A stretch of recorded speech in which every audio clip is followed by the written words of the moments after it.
যখন আল্লাহ তাআলা আদম আলা নবিয়িনা ওয়া আলাইহিস সালামকে সৃষ্টি করলেন, এরপর তিনি সকল ফেরেশতাদেরকে আদেশ দিলেন, উসজুদু লি আদম, তোমরা আদমকে সিজদা করো। যদিও ইবলিস ফেরেশতা ছিল না, কিন্তু তাদের মধ্যেই যেহেতু অবস্থান করছিল, এই আদেশের ব্যাপকতার মধ্যে সেও অন্তর্ভুক্ত ছিল। তখন আসমানের কোনো ফেরেশতা আপত্তি না করলেও, জিবরিল, মিকাইল, ইসরাফিল, মালাকুল মাউত কারো ইগোতে না লাগলেও ইবলিস ঠিক আপত্তি করে বসলো, আল্লাহ এটা কেমন কথা, এটা তো আমার যুক্তিতে ধরে না, আমার লজিকে ধরে না। আনা খায়রুম মিন, আমি হলাম উত্তম, আদম হলো অধম। অথচ তখনও পর্যন্ত সে সর্বোচ্চ একজন ওলি, আর আদম আলাইহিস সালাম একজন নবী। একজন ওলি যত ইবাদত করুক, যত বুজুর্গি করুক, যত বন্দেগি করুক না কেন, গোটা দুনিয়ার সব ওলিকেও যদি এক পাল্লায় রাখা হয়, আর কোন নবীর পায়ের একটা ধুলাকেও এক পাল্লায় উঠানো হয়, সব ওলির পাল্লাই হালকা হবে, আর নবীর পায়ের ধুলার দামই বেশি হয়ে যাবে। কোথায় নবী আর কোথায় ওলি? আরে মাকাম তো শুধু ইবাদত বেশি করলেই হয় এমন তো না। নাউমুল আলিমি খায়রুম মিন ইবাদাতিল জাহিল। একজন আলেম যদি রাতের বেলা ঘুমিয়ে কাটায়, আর আরেকজন আলেম না এমন ব্যক্তি সারা রাত জেগে জেগে ইবাদত বন্দেগি করে কাটায়, তারপর আলেমের ঘুম সাধারণ মানুষের ইবাদতের চাইতেও বেশি দামি হয়ে যায়। কিসের জন্য? যে ইবাদত করলো, সে শুধু নিজের আখিরাতের তারাক্কি ফিকির করলো, তার আখিরাত গড়ে উঠলো, জান্নাতে তার মাকামও বেড়ে গেল। কিন্তু আলেম যে ঘুমাচ্ছে, এই ঘুমের দ্বারা তার ক্লান্তি দূর হচ্ছে, শরীরের মধ্যে শক্তি আবারও ফিরে আসছে। এবার সেই শক্তি নিয়ে সে দাওয়াতের মিশনে নেমে পড়বে, এবার সেই শক্তি নিয়ে তালেবুল ইলমদেরকে গড়ে তুলবে, এবার সেই শক্তি নিয়ে নতুন বিপ্লবের সূচনা করবে, এবার সেই শক্তি নিয়ে আল্লাহ ভোলা মানুষকে আল্লাহওয়ালা বানাবে, এবার সেই শক্তি নিয়ে জাহান্নামের দিকে ছুটতে থাকা মানুষগুলোকে জান্নাতের পথ দেখাবে। তো তার ঘুম তার একার জন্য হবে না, বরং তার ঘুমের দ্বারাও গোটা জাতি পরিণামের বিবেচনায় উপকৃত হবে। তো জাহেল সারা রাত জেগে জেগে ইবাদত করে যে মাকাম পাবে, আরে আলেম সে সারা রাত ঘুমিয়েও এর চাইতে বড় মাকাম পেয়ে যাবে। রাসূলুল্লাহ সাল্লাল্লাহু আলাইহি ওয়াসাল্লাম বলেন, ইন্নাল মুমিন লা ইউদরিকু বিহুসনি খুলুকিহি দারাজাতাস সাইমিল কাইম। নিশ্চয় মুমিন তার উত্তম চরিত্রের দ্বারা, আর যেই লোকগুলো সারা দিন রোজা রেখে কাটিয়ে দেয়, সারা রাত ইবাদত বন্দেগীতে তাহাজ্জুদে অতিবাহিত করে দেয়, মুমিন তার উত্তম চরিত্রের দ্বারা তাদের সমমর্যাদা লাভ করে নেয়। সহিহ বুখারীতে হাদিস আছে, এক সাহাবী এসে বললেন, ইয়া রাসূলুল্লাহ দুল্লানি আলা আমালিন ইয়াদিলুল জিহাদ। আল্লাহ রাসূল, আমাকে এমন একটা আমলের কথা বলে দেন যেটা জিহাদের সমতুল্য হবে। আল্লাহ রাসূল কি জবাব দিলেন? সহিহ বর্ণনার মধ্যে দুই রকম শব্দ আছে। এক বর্ণনায় আছে, রাসূল বলেছেন, লা আজিদুহু, আমি এমন কোন আমল খুঁজে পাই না যেটা জিহাদের সমতুল্য হতে পারে। অন্য বর্ণনায় আছে, লা তাস্তাতিউনাহু, আরে জিহাদের সমতুল্য কোন আমল করা তোমাদের পক্ষে সম্ভবই না, তোমাদের সাধ্যের কথাই না। তারপর তিনবার প্রশ্ন করলো, বারবার পিরাপিরির কারণে। রাসূল বললেন, তাহলে শোনো, একজন মুজাহিদ জিহাদের উদ্দেশ্যে যখন ঘর থেকে বের হবে, যতদিন ফিরে না আসবে, তুমি তোমার মসজিদে ঢুকে সারাদিন কাটাবা রোজা রেখে, সারা রাত কাটাবা নামাজ আদায় করে, এক মুহূর্তের জন্য ক্লান্তি বোধ করবা না, বিশ্রাম নিবা না, বিরাম করবা না, বরঞ্চ যতদিন মুজাহিদ ফিরে না আসে ততদিন তুমি পুরো টাইম ইবাদতে কাটায় দিবা। সে বলল, ইয়া রাসূলুল্লাহ ওয়া মান ইস্তাতিউ যালিক, এটা কে পারবে? এটা কার সাধ্যের কথা? আল্লাহ রাসূল বুঝিয়ে দিলেন, তাহলে ওই ব্যক্তির সমমর্যাদা লাভ করা তোমার পক্ষে কখনোই সম্ভব না। হাদিসের শেষে আছে, একজন মুজাহিদ যদি তার ঘোড়াকে বেঁধে রাখে রশি দিয়ে, এই ঘোড়াটা রশি বাঁধা অবস্থায় যতটুকু হাঁটবে চলবে, এর বিনিময়েও, প্রতিটা চলাফেরার বিনিময়েও মুজাহিদের আমলনামায় সওয়াব লেখা হবে। এমনকি কিয়ামতের দিন যেদিন মিজানে নেক আমলগুলো মাপা হবে, সেদিন তার ঘোড়ার গায়ের ঘাম, তার ঘোড়া থেকে বের হয়ে আসা মলমূত্রকে পর্যন্ত তার নেকের পাল্লায় মাপা হবে। তো কি বুঝলেন? মাকাম দেয় কে? মর্যাদা দেওয়ার মালিক কে? আল্লাহ যদি মর্যাদা দেন সেটাই তো আসল মর্যাদা। আল্লাহ যদি মর্যাদা কেড়ে নেন, লোকে টাকা দিয়েও ক্ষমতা খাটিয়েও মর্যাদা লাভ করতে পারে না। নবী মুসা আলাইহিস সালাম কত মাজলুম ছিলেন, কত জুলুম তাকে সইতে হয়েছিল, কিন্তু ইতিহাসে আজও তিনি অমর হয়ে আছেন। আর ফেরাউনের কিসেরই বা অভাব ছিল? আরে জমিনের রাজা, এত এত তার ক্ষমতা, এত তার বাহিনী, এত তার অর্থবিত্ত, কিন্তু পরিণামের বিবেচনায় সেই বেইজ্জতি হলো। তো মাকাম দেওয়ার মালিক তো আল্লাহ। আল্লাহ আদম আলাইহিস সালামকে মাকাম দিলেন, ইবলিস সইতে পারলো না। ফলাফল কি হয়েছে? আল্লাহ তাআলা সে আদম আলাইহিস সালামকে ঠিকই অমর বানিয়েছেন। আল্লাহ তাআলা জান্নাত তার জন্য নির্ধারিত করে রেখেছেন। আর ইবলিসকে কিয়ামতের দিন না, বরঞ্চ বহিষ্কার সময়ের ফয়সালা জানিয়েছেন, ইবলিস শোন, ওয়া ইন্না আলাইকা লানাতি ইলা ইয়াউমিদ্দিন, কিয়ামতের দিন পর্যন্ত তোর উপর আমার লানত থাকবে। শুধু তাই না, লাআমলাআন্না জাহান্নামা মিনকা ওয়া মিম্মান তাবিআকা মিনহুম আজমাইন, আমি তোর দ্বারা আর তোর সকল অনুসারীর দ্বারা জাহান্নামকে ভরে দেব। তো এই সমস্ত কারণে স্বীকৃত ফয়সালা এটাই, মাকাম দেন আল্লাহ, সম্মান দেন আল্লাহ, মর্যাদা দেন আল্লাহ। অস্ত্রের বলে কেউ মর্যাদা হাসিল করতে পারে না, ক্ষমতা খাটিয়ে অর্থ খরচ করে কেউ মর্যাদা হাসিল করতে পারে না। উপরে উপরে লোকদেরকে হয়তো অনুগত বানাতে পারে। যেমন হাদিসে আছে, কিয়ামতের আলামত প্রসঙ্গে, ওয়া উকরিমার রাজুলু মাখাফাতা শাররিহি, মানুষকে তার ক্ষতির ভয়ে সম্মান দেখানো হবে। সামনে আসলে বলা হবে সালাম আলাইকুম স্যার, কিন্তু দিলের মধ্যে মহব্বত থাকবে না, বরঞ্চ একটু আড়াল হলে বাপ মায়ের নাম তুলে এমন নিকৃষ্ট ভাষায় গালি দিবে, পাগলে যদি গালি শুনতো কচু গাছের লগে দড়ি দিয়ে আত্মহত্যা করত। তো এখন লোকে বাহ্যিকভাবে মানুষকে অনুগত বানাতে পারে, দিলের উপর কারো মালিকানা চলে না।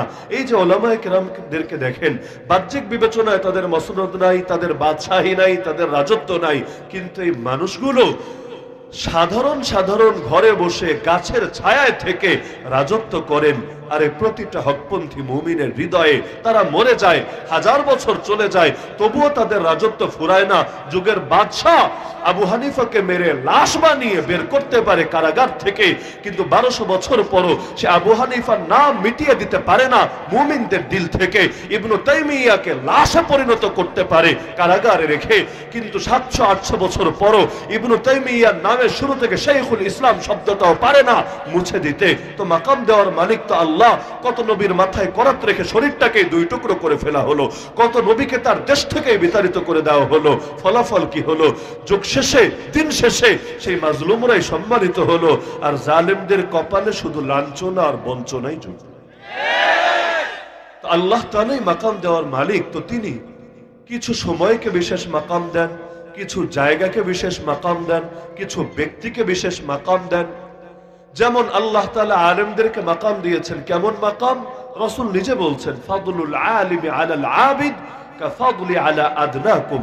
আরে কোনো পাপীর কথা না, একজন বুজুর্গ ব্যক্তি যে অনেক ইবাদত করে, অনেক বন্দেগী করে, আবেদ তো তারই বলে যে কবিরা গুনাহ করে না, যে বরঞ্চ যে আল্লাহর বান্দা কখনো যদি বাইচান্স হয়েও যায়, এক মুহূর্ত স্থির থাকে না, তওবা করে, প্রতিটা মুহূর্তে আল্লাহর আদেশ মানে, আল্লাহর নিষেধ বর্জন করে, তারই তো আবেদ বলে। তো রাসূল বলেন, আবেদের চাইতে, ইবাদতকারী বুজুর্গের চাইতে একজন আলেমের দাম এত বেশি, তোমাদের সাধারণ একজন মানুষের উপর আমি নবীর দাম যত বেশি। নবীর দাম কত বেশি বলতে চাইলে রাতকে রাত ফুরাবে, তবুও তার মাকাম বর্ণনা করে শেষ করা যাবে না। তো রাসূল সেটার সঙ্গে তুলনা দিয়েছেন। আল্লাহর রাসূলের এই তুলনা বুঝতে যে দিল লাগে, বাস্তব কথা সেই দিলও আমাদের নাই। এর জন্য যে ইলমের গভীরতা লাগে, সেই গভীরতা আমাদের ভেতরে নাই।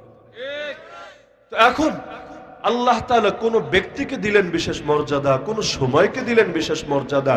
যেমন লাইলাতুল কদর, এক রাতকে আল্লাহ এমন মাকাম দিয়ে দিয়েছে, একটা রাত যদি পেয়ে যান, কোরআনের ভাষায় লাইলাতুল কদরি খায়রুম মিন আলফি শাহর, 1000 মাস, 1000 রাত না, 1000 সপ্তাহ না, 1000 মাস ইবাদত করে লোকে যে মাকাম পাবে, মাত্র একটা রাতকে কাজে লাগিয়ে আপনি তার সমান না, তার চাইতেও বেশি মাকাম পেয়ে যাবেন।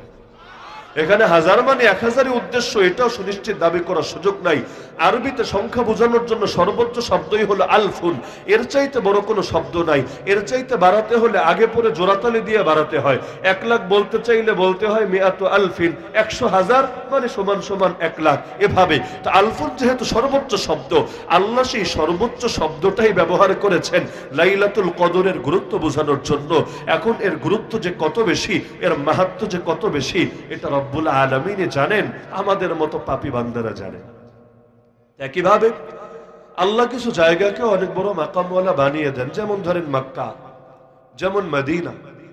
আল্লাহ আমাকে এবং আপনাদের সবাইকে মৃত্যুর আগে একবার হলো সেই মক্কা আর মদিনার জিয়ারত লাভ করে আমাদের চোখ আর আমাদের দিলগুলোকে শান্ত করার তৌফিক দান।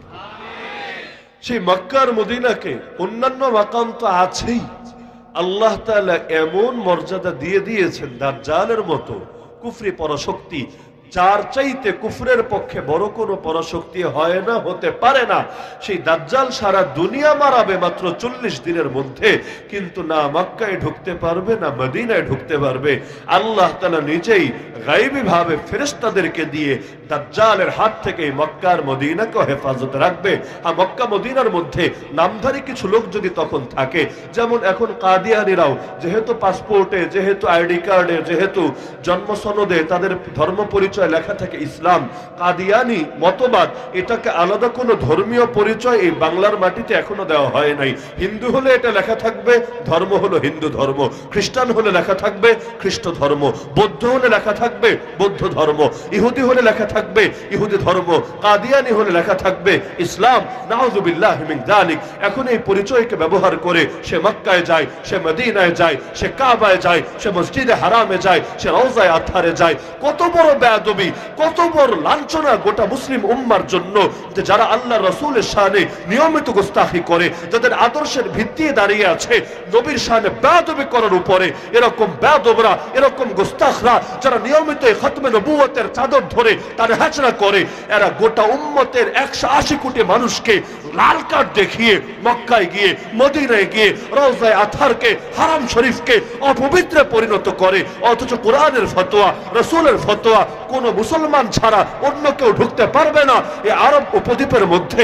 অথচ আমাদের দুর্বলতার কারণে, আমাদের গাফলতির কারণে এরা বুক ফুলিয়ে সরকারি সুবিধা নিয়ে ঠিকই ঢুকে যাচ্ছে মক্কার পবিত্র ভূমিতে, মদিনার পবিত্র ভূমিতে। আল্লাহর কসম, এর চাইতে বড় লাঞ্ছনা এই উম্মার জন্য কিছু হতে পারে না।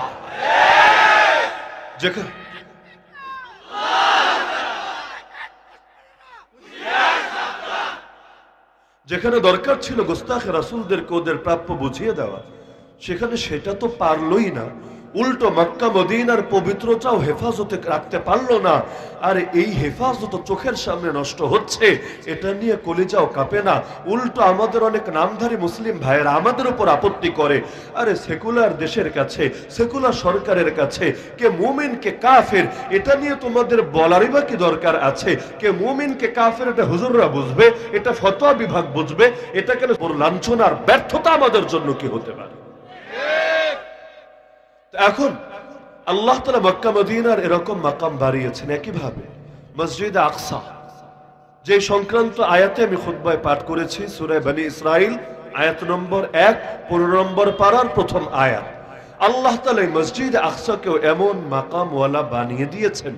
আল্লাহ রাসূল নিজে বলেন, লা তুশাদ্দুর রিহাল ইল্লা ইলা সালাসাতি মাসাজিদ, আল মসজিদুল হারাম ওয়া মসজিদি হাযা ওয়াল মসজিদুল আকসা।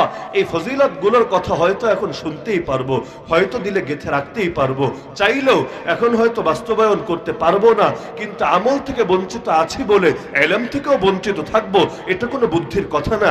ইলমটা অন্তত দিলে গেঁথে রাখি, যখন আল্লাহ সুযোগ করে দেবেন ইনশাআল্লাহ আমলে পরিণত করতেও দ্বিধা করব না। আল্লাহর রাসূল বলেন 3টা মসজিদ এমন যে মসজিদের দিকে তুমি সফর করতে পারো, তোমার বাহন ছুটিয়ে ছুটিয়ে অনেক দূর থেকেও কষ্ট করে আসতে পারো, কারণ আল্লাহ এগুলোকে এমন মর্যাদাপূর্ণ বানিয়েছেন, যত দূর থেকে সফর করে আসো না কেন, এখানে ইবাদত করার জন্য, নামাজ আদায় করার জন্য মোটেও লস হবে না। যত টাকা ভাড়া লাগুক মোটেও তোমার জন্য ক্ষতির কারণ হবে না। কোন তিনটা মসজিদ? আল্লাহ রাসূল বলেন, এক নম্বরে মসজিদে হারাম, দুই নম্বরে ওয়া মসজিদি হাদা মানে মদিনার মসজিদ, তিন নম্বরে ওয়াল মসজিদুল আকসা। আকসা শব্দের অর্থ হলো দূরবর্তী, আর মসজিদ তো বাংলায়ও বলেন মসজিদ। মসজিদ অর্থ যেই জায়গায় বেশি বেশি সেজদা দেওয়া হয়। কাকে? কাকে? আল্লাহকে। আল মসজিদুল আকসা এমন একটা মসজিদ যেটা অনেক দূরে অবস্থিত। বলবেন মসজিদের নামই কেন হয়ে গেল দূরবর্তী? মসজিদের নামই কেন হলো দূরত্বে অবস্থিত? কারণ মক্কাবাসীর জন্য মসজিদে হারামে নামাজ পড়লেও ফজিলত ছিল, মদিনার মসজিদে নামাজ পড়লেও ফজিলত ছিল, আবার মসজিদে আকসায় নামাজ পড়লেও ফজিলত ছিল। কিন্তু তাদের বিবেচনায় মসজিদে হারাম বড় কাছে ছিল, মদিনার মসজিদ কিছুটা দূরে ছিল, আর মসজিদে আকসা অনেক দূরে ছিল। তো যদিও অনেক দূরে, কিন্তু ফজিলতের বিবেচনায় কম ছিল না, বরঞ্চ আল্লাহ সেটাকেও বানিয়েছেন ফজিলতপূর্ণ। এক হাদিসে আছে আল্লাহ রাসূল সাল্লাল্লাহু আলাইহি ওয়াসাল্লাম বলেন, মদিনার মসজিদে নামাজ পড়ে লোকে যে সওয়াব পাবে, তার 4 ভাগের 1 ভাগ সওয়াব তারা পেয়ে যাবে মসজিদে আকসায় নামাজ আদায় করলে। ঠিক কয় রাকাতের সওয়াব পাবে? এটা নিয়ে বিভিন্ন ধরনের হাদিস আছে। কোন কোন হাদিসে আছে 250 গুণ। 1 রাকাত পড়লে কয় রাকাতের সওয়াব? 250 রাকাতের সওয়াব। কোন কোন হাদিসে আছে 500 গুণ, কোন কোন হাদিসে আছে 1000 গুণ। এক বর্ণনায় আছে, যদিও এটা অনেকের দৃষ্টিতে আপত্তিকর বর্ণনা, তারপরে একটা বর্ণনায় আছে 50,000 গুণ। তবে কত গুণ, এটার চাইতেও বড় আনন্দের সংবাদ আছে আরেক জায়গায়। আপনারা জানেন মসজিদ আকসার একটা নাম বাইতুল মাকদিস। 3টা নাম আমাদের দেশে প্রচলিত, একটা হলো আল মসজিদুল আকসা, একটা হলো বাইতুল মাকদিস, আর একটা হলো আল বাইতুল মুকাদ্দাস। শুনেছেন কিনা? 3টা নাম শুনেছেন কিনা? এখন প্রতিটা জিনিসের নাম তার আদর্শ আর তার পরিচয় বহন করে। আমার নামের আগে যখন লিখলেন ধরেন মাওলানা, তখন কিন্তু আপনি বুঝে ফেলেছেন যে আমার ভেতরে কোন ধরনের জ্ঞান আছে। নামের আগে মাওলানা দেখলে আপনি বলবেন না, হুজুর আপনি কোন বিষয়ক ডাক্তার, আপনি কোন ক্যাটাগরির ইঞ্জিনিয়ার, আপনি কোন কোর্টের লয়ার, আপনি কোন থানার পুলিশ, এই প্রশ্ন করবেন না। কারণ মাওলানা দেখলেই বুঝবেন যে আমার প্রফেশন ভিন্ন, আমার কাজ ভিন্ন, আমার জ্ঞানগত যোগ্যতা ভিন্ন। তো মসজিদের নাম দেখলেও বুঝবেন যে এই মসজিদের ফজিলত কি, এর মাকাম কি। বাইতুল মাকদিস মানেটা কি? বাইতুল মানে ঘর, যেমন মসজিদকে আমরা বলি বাইতুল্লাহ। কার ঘর? কার ঘর? আল্লাহর ঘর। প্রতিটা মসজিদ আল্লাহর ঘর। এজন্যই হাদিসে আছে, মান বানা লিল্লাহি মসজিদা বানাল্লাহু লাহু বাইতান ফিল জান্নাহ। জমিনের মধ্যে যে আল্লাহর ঘর বানায়, আল্লাহ তাআলা জান্নাতে তার জন্য ঘর বানায়। আপনাদের সংগঠনের নামের মধ্যেই তো আছে মসজিদ উন্নয়ন সংগঠন। তো মসজিদ হলো জমিন আল্লাহর ঘর। আপনি বানাবেন আল্লাহর ঘর, আল্লাহ বানাবেন আপনার ঘর। এর চাইতে বড় সুসংবাদ কি হতে পারে? তো বাইতুল মাকদিস, বাইতুল মানে ঘর, মাকদিস মানে পবিত্রতা। তো বাইতুল মাকদিস মানে কিসের ঘর? কিসের ঘর? পবিত্রতার ঘর। বলবেন হুজুর কিসের থেকে পবিত্রতা? নাপাকি থেকে পবিত্রতা? কিসের থেকে পবিত্রতা? এটার ব্যাখ্যা পাবেন, বাইতুল মাকদিস ইয়ানি মিনাজ যুনুব, গুনাহ থেকে পবিত্র হওয়ার ঘর। বলবেন এটা আবার কেমন না? গুনাহ থেকে পবিত্র হওয়া মানেটা কি? আমি আমার মসজিদে এসে তওবা করলেও তো গুনাহ থেকে পবিত্র হই।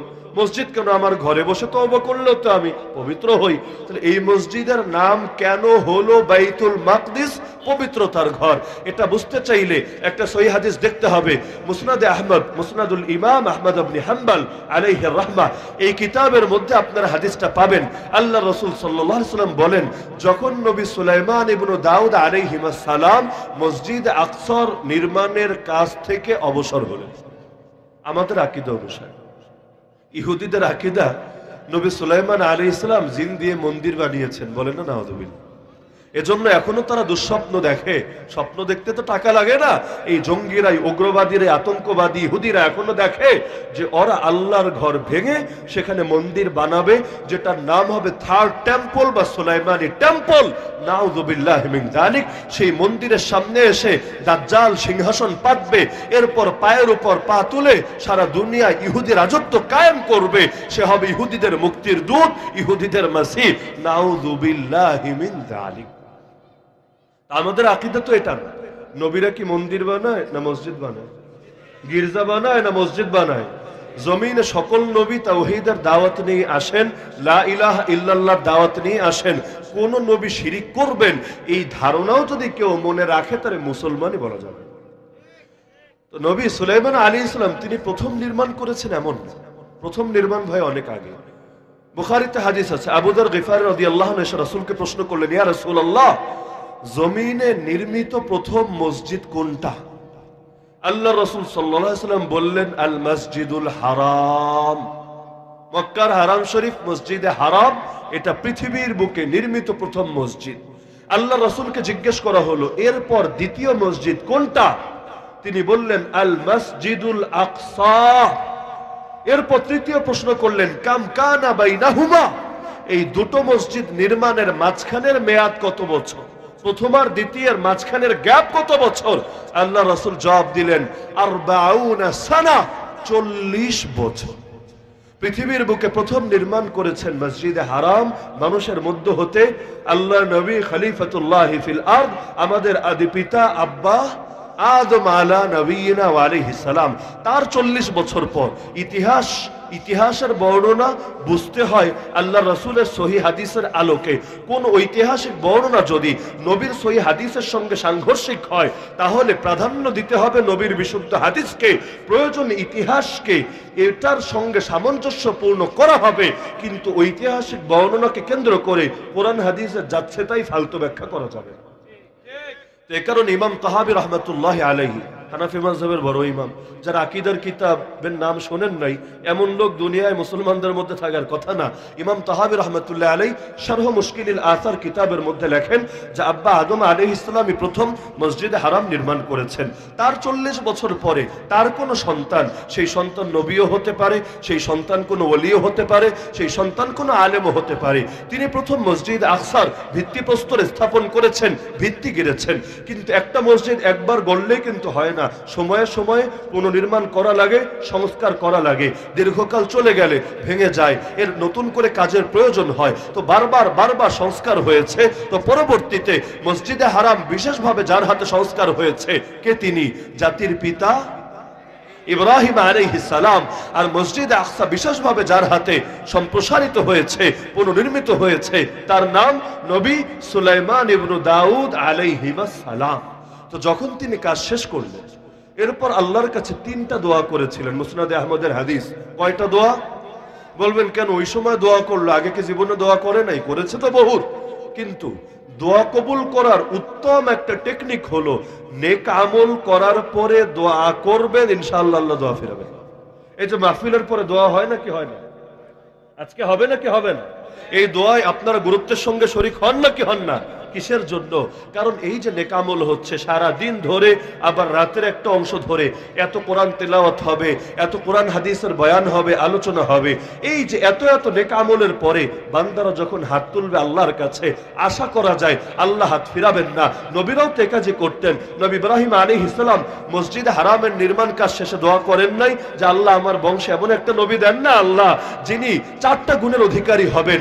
আল্লাহ রব্বানা তাকাব্বাল মিন্না ইন্নাকা আনতাস সামিউল আলিম। আল্লাহ কবুল করে নেন না আমাদের নেক আমল।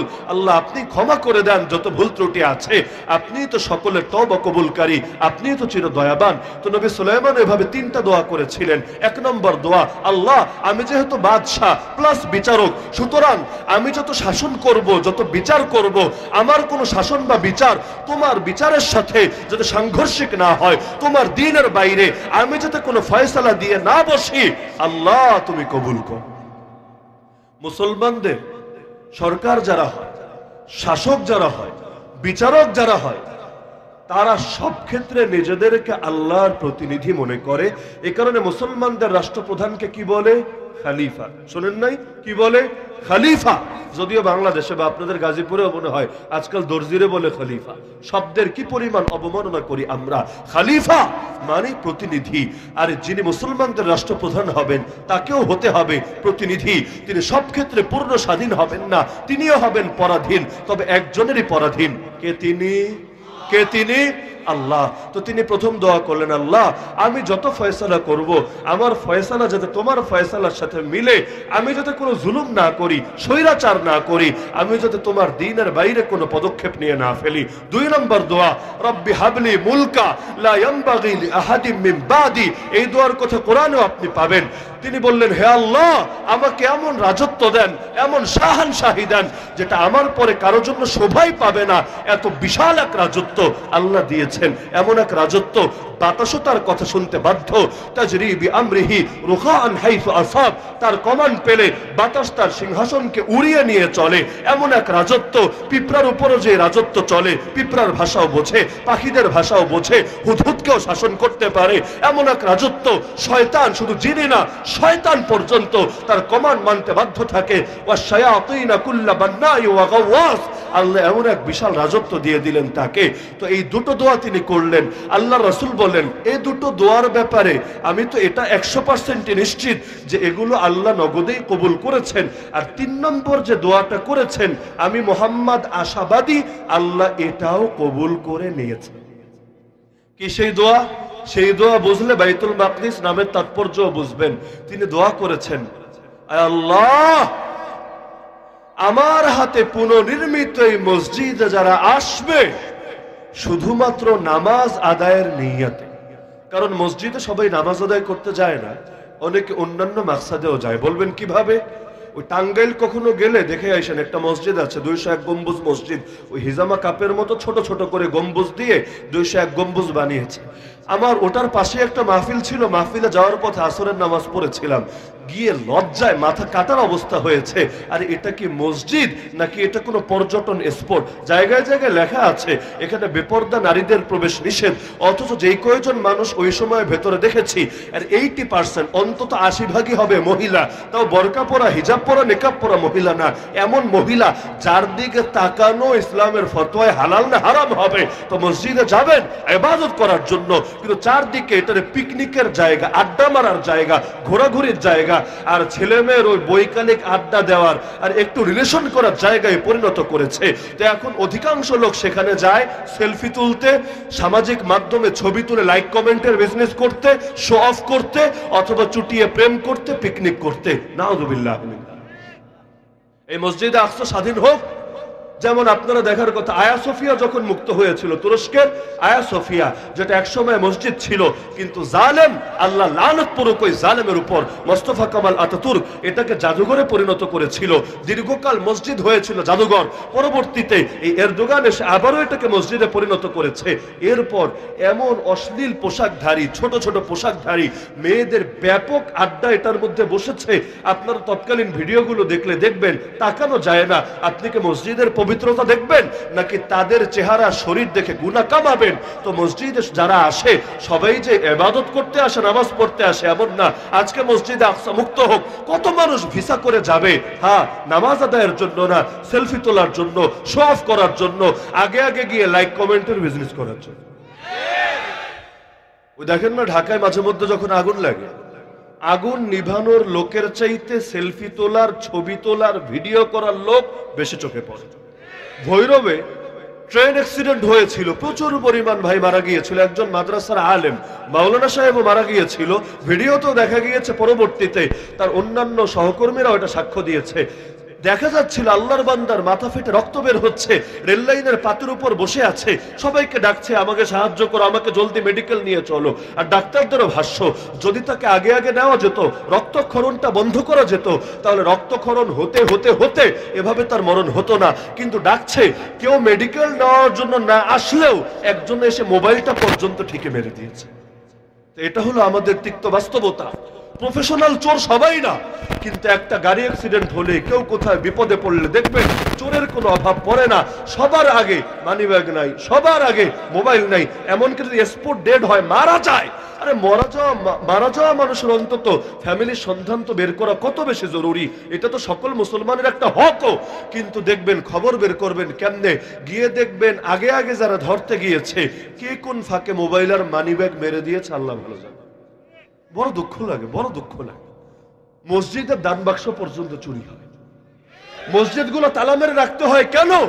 এই মসজিদ কমিটি তো এজন্য তালা মারে না যে আল্লাহর বান্দারা রাত বিরাতে এসে ইবাদত না করুক, এটাকে মানুষকে ইবাদত থেকে দূরে রাখা হোক, বরং এজন্য বাধ্য হয় যে বাংলায় বলে চোরা না শুনে ধর্মের কাহিনী, ওর কাছে মসজিদই কি, মাদ্রাসাই কি, মাহফিলই কি। বাংলাদেশে এমন মাহফিল কমই হয় যেখানে প্রচুর পরিমাণ চুরি হয় না। খালি যে আপনাদের শ্রোতাদের হয় এমন না, খালি যে কমিটির হয় এমন না, যারা বয়ান করতে আসে, যারা লম্বা টাইম বসে সামনে বয়ান শোনে, এদের অনেকেও যাওয়ার সময় হুজুরের হাতের লগে মুসাফাহা না করে পকেটের লগে মুসাফাহা করে বসে।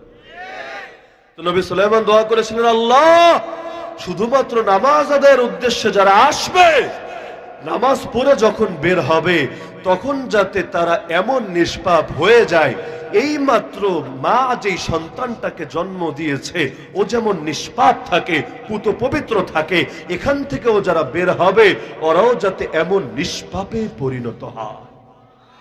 তো রাসূল কি মন্তব্য করেছেন যে আমি আশাবাদী আল্লাহ এ দোয়াটাও কবুল করেছেন, এজন্য নামই হয়েছে বাইতুল মাকদিস, পবিত্রতার ঘর।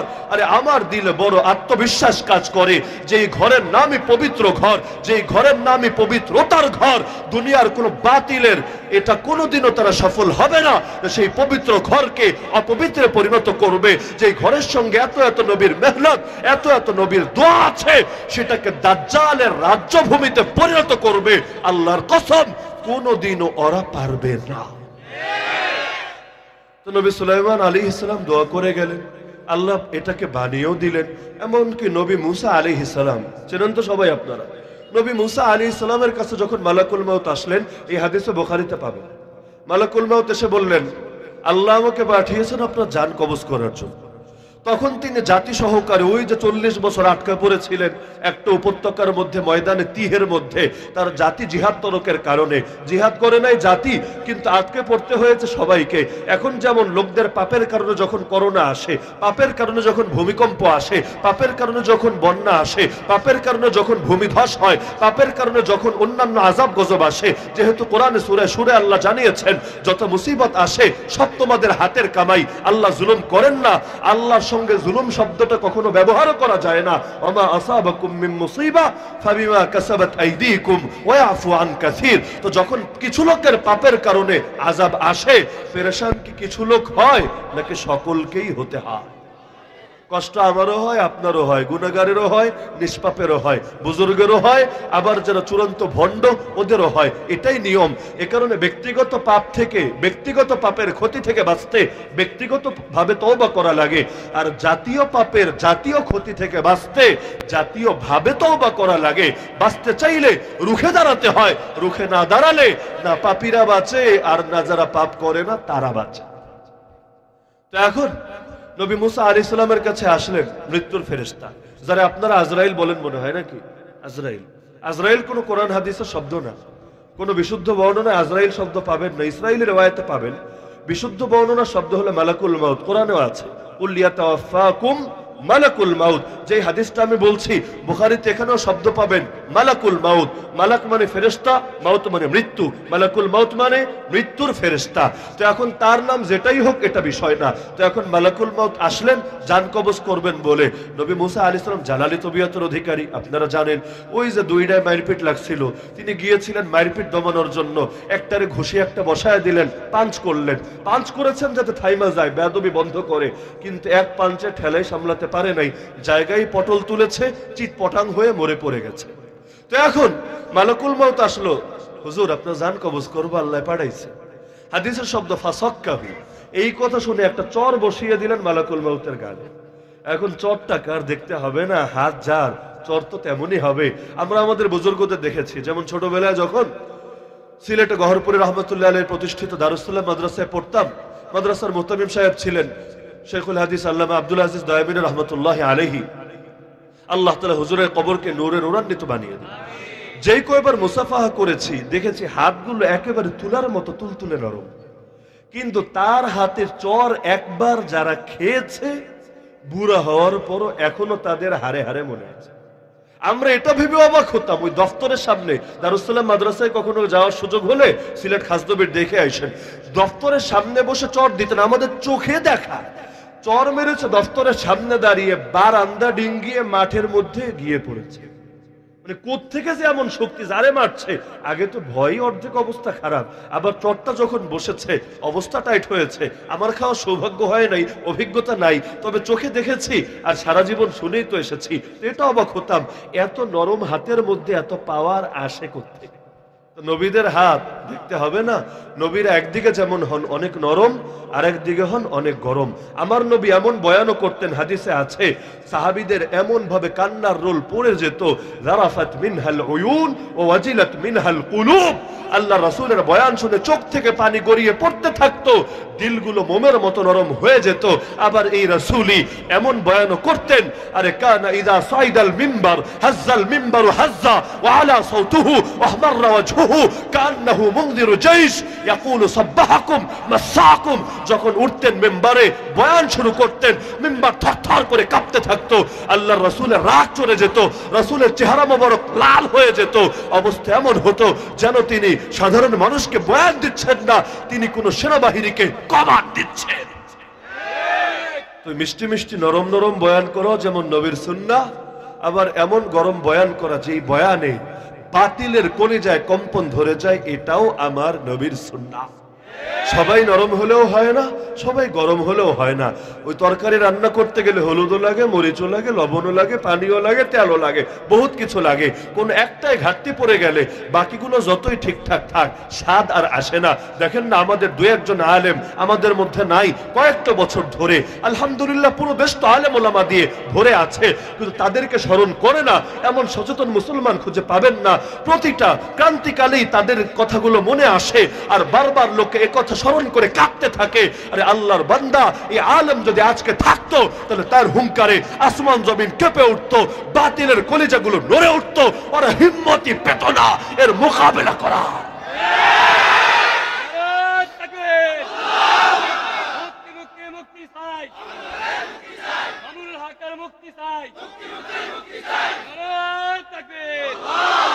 আমরা আমাদের বড়দের থেকে এমন তথ্য জেনেছি, একটা সময় বাংলাদেশে এমন ছিল, মন্ত্রী পরিষদের মধ্যেও কোনো বিষয় নিয়ে আলোচনা হলে মাঝে মধ্যে এই কথাটা হতো যে এই বিল পাশ করলে মুফতি আমিনী চুপ করে থাকবে নাকি আবার মাঠে নেমে পুরো দেশে গরম করেছে।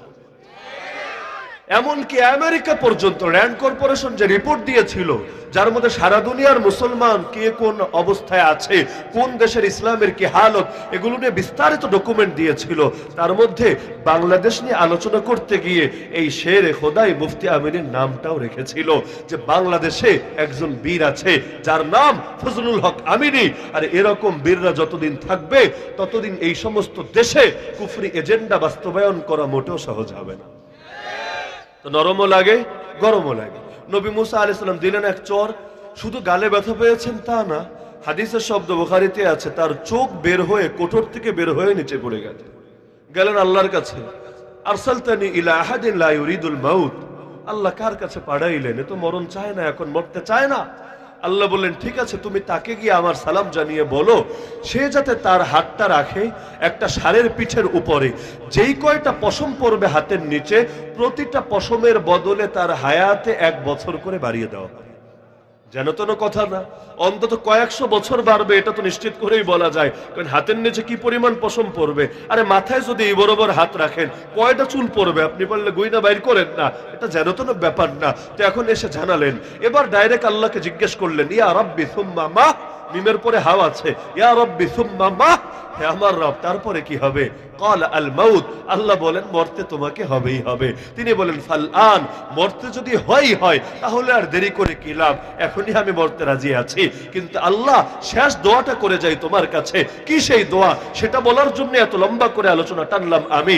তিনি বললেন হাদিসের শব্দ, ফাসআলাল্লাহা আইয়ুদনিয়াহু মিনাল আরদিল মুকাদ্দাসা রামিয়াতাম বিহাজারিন, আল্লাহর কাছে চাইলেন, আল্লাহ আমি তো ময়দানে তিহে আটকা পড়ে আছি, কিন্তু আমার লাশটাকে তুমি এই পবিত্র ভূমি, এই জেরুজালেম, এই ইলিয়া, এই মসজিদ আকসা, এই আল কুদসের কাছাকাছি পৌঁছায় দাও। তবে একেবারে মূল এরিয়ার ভেতরে না, একজন সুস্থ সবল লোক একটা ঢিল যদি ছুঁড়ে মারে যতটা দূরে গিয়ে পড়ে, তুমি এই পরিমাণ নিকটে আমার লাশটারে পৌঁছানোর ব্যবস্থা করে দাও।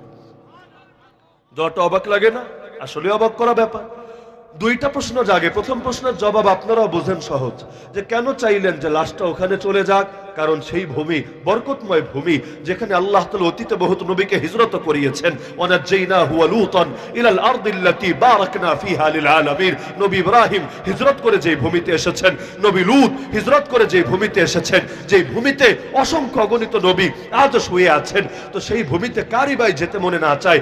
নবী ঈসা আলাইহিস সালামের মা মারিয়াম আলাইহিস সালাম জন্ম নেওয়ার আগে তার মা কিন্তু মানত করেছিল, রব্বি ইন্নী নাযারতু লাকা মা ফি বাতনি মুহাররারা, হে আল্লাহ তোমার জন্য মানত করলাম, আমার পেটে যা আছে সেটাকে তোমার ঘরের জন্য ওয়াকফ করে দিব আমি। ভেবেছিলেন ছেলে হবে, আল্লাহর ঘরের খাদেম বানিয়ে দিবেন, পরবর্তীতে মেয়ে হলো, কিন্তু সেই মেয়েকেও আল্লাহ তাআলা তার এই ঘরের খাদেম বানিয়ে রাখলেন। এই ঘরের মধ্যেই তার মামা এসে দেখেছিলেন, আরে এমন ফল খাচ্ছে যেই ফলতে মৌসুমের ফল না, কোত্থেকে আসলো? অবাক হয়ে জিজ্ঞেস করেছিলেন, ইয়া মারইয়াম আন্না লাকি হাযা, কিরে মারইয়াম এই ফল তোর কাছে আসলো কোত্থেকে বেমৌসুমে?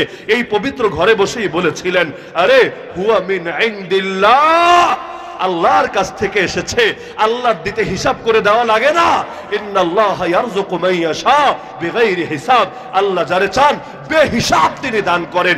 আরে আমাদের উলামায়ে কেরাম লিখে গেছেন, এই যে সূরা বনী ইসরাঈলের 1 নম্বর আয়াত, এই একটা আয়াতই যদি থাকতো মসজিদ আকসার ব্যাপারে, তবু এর বরকত বোঝার জন্য যথেষ্ট ছিল। কারণ আল্লাহ বলেছেন আল মসজিদুল আকসা আল্লাযী বারাকনা হাওলা, আরে আমার নবীকে ডাইরেক্ট আরশে না নিয়ে, ডাইরেক্ট সিদরাতুল মুনতাহায় না নিয়ে, মসজিদে হারাম থেকে মসজিদে আকসায় এনেছি। আর এই মসজিদ আকসা সেই মসজিদ আকসা যার চারপাশকে আমি বরকতময় বানিয়ে দিয়েছি।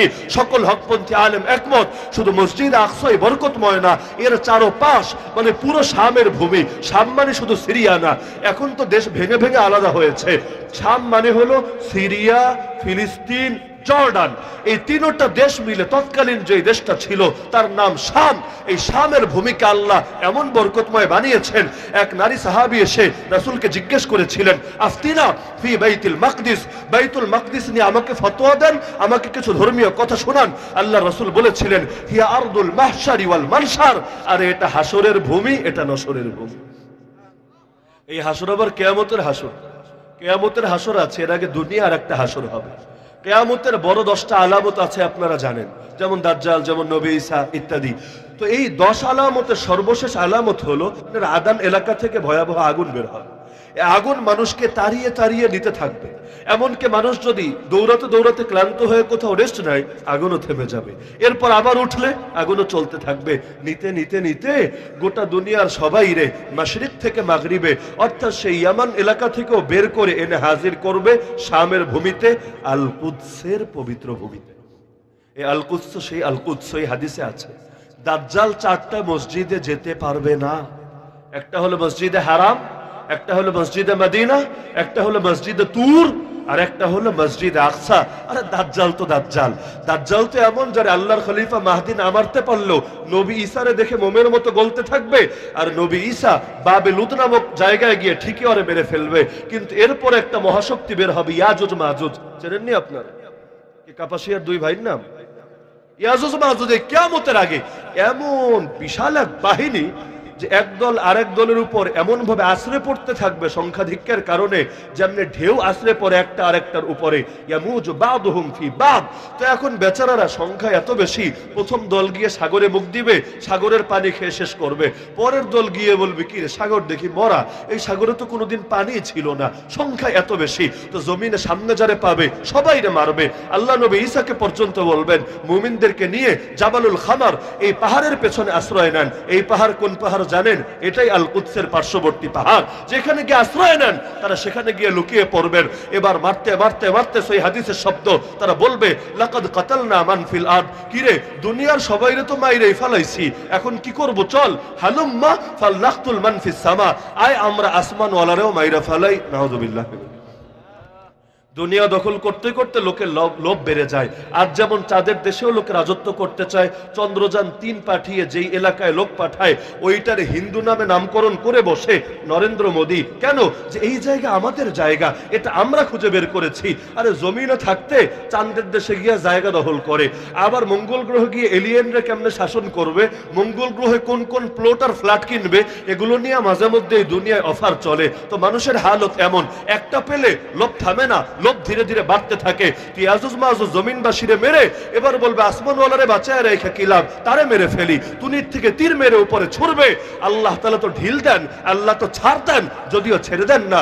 আল্লাহ ফেরেশতা পাঠিয়ে তীরগুলোকে যখন ব্যাক পাঠাবেন ওই সময় সবগুলোর সঙ্গে রক্ত মিশিয়ে দিবেন। ওরা তো মহা খুশি, কি রে জমিনবাসীও শেষ, আসমানবাসীও শেষ, এবার আমাদের ঠেকায় কে? নাউযুবিল্লাহ। তখন আল্লাহ গাইবে আযাব দিয়ে এদেরকেও বরবাদ করবেন। কি বুঝলেন?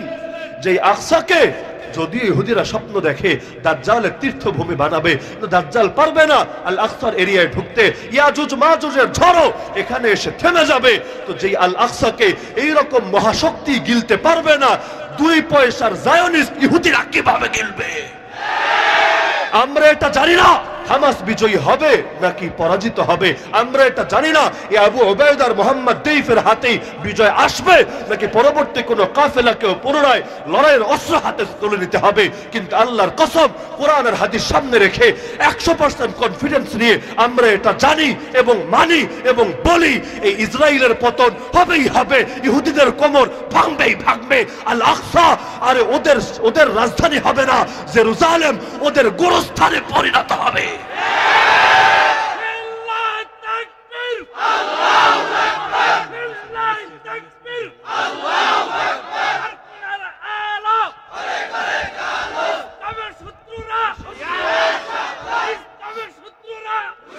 নবী মুসা আলাইহিস সালাম যখন দোয়া করলেন আল্লাহ আমাকে পৌঁছায় দেন, কিন্তু একটা শর্ত দিলেন, একটা ঢিল মারলে যত দূর যায় এত দূরে পৌঁছায় দেন।